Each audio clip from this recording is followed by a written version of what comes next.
الكواكب راجل بتاع فن، لا علاقه له بالسياسه، اتعلم الصحافه المقروءه في قسم الفن.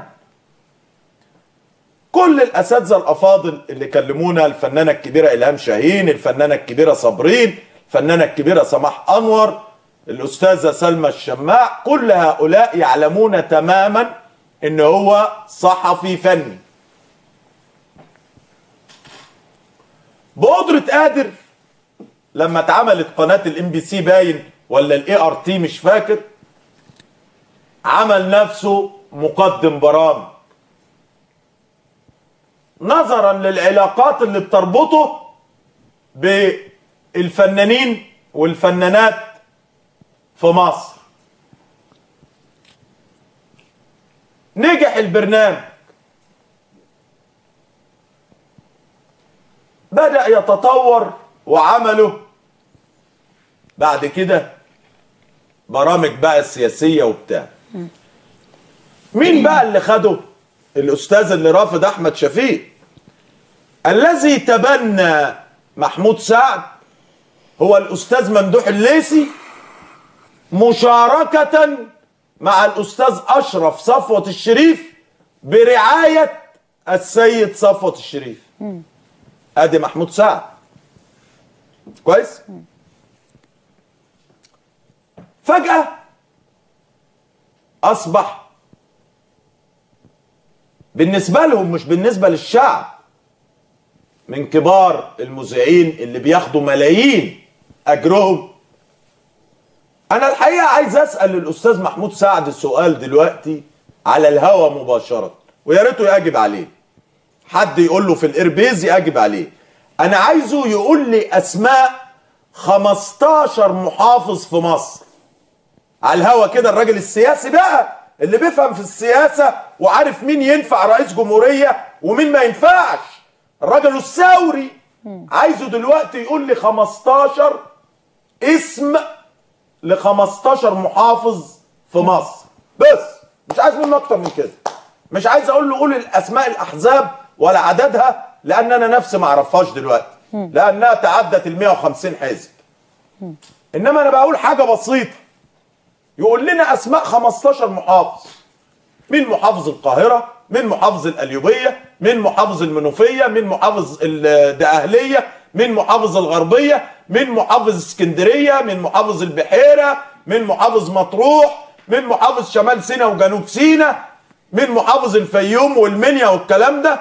يقول اساميهم بس علشان انا اقتنع انه يقدر يقول رأي سياسي. انما لو سألناه عن عدد الشركات الفنية في مصر اللي هو عدد منتجين السينما واساميهم، هيقولهم زي الصاروخ، حافظهم، مهنته الصحافة الفنية. فعيب. هل انا كتوفيق عكاشة اقدر افتي في اسماء الفنانين؟ لا طبعا. طب بذمتك انا اعرف الجيل الجديد؟ لا ما اعرفوش. لان انا مش، انا اخر انقطاع ليا من العمل ده، وكنت بعمل مرتين في السنه، مهرجان القاهره ومهرجان الاسكندريه. اخر شغلانه عملتها في لقاء مع الفنانين في حياتي هو اللقاء اللي انا قلت للاستاذه الهام عليه. كان لقاء معاها هي، وكان في صباح الخير يا مصر سنة 99. وبعدها لم أعمل، وعماد خالد سامع وعارف، لأن أنا كنت بشتغل في المهرجان من أيام ما كنت في القناة الخامسة في اسكندرية، ولما نقلت الأولى فخلوني أغطي مهرجان اسكندرية السينمائي والقاهرة السينمائي. نعم. فكانت معلوماتي مرتبطة بالفن على قد ده فقط، ما أقدرش أفتي. بعد ما سبت القصة دي طلع فنانات كتير وفنانين ومطربين ما اعرفهمش، والله ما اعرفهم. يعني انا في ناس اعرفها من الشباب نظرا لان ولادي بيتفرجوا بيجيبوهم، يعني اللي هم المطربين الجداد. الفنانات الجداد انا اعرف منهم زينة واعرف داليا البحيري، وشكرا على كده. وداليا البحيري علشان لها مسلسل بيتذاع عندنا هي وزينة، طبعا انا اعرفها معرفه شخصيه. واخده بال حضرتك؟ ادي اللي اعرفه. اطلع افتي بقى فيهم، اعمل بقى نفسي ابو العريف والواد بقى اللي حافظ مش عارف ايه. معرفش، مش عيب ان انا اقول معرفش. انا راجل منذ ان دخلت الاعلام، انا اشتغلت في الاعلام الاجتماعي وبعد كده الاعلام الثقافي، البرامج الاجتماعيه يعني، ثم بعد ذلك البرامج السياسيه.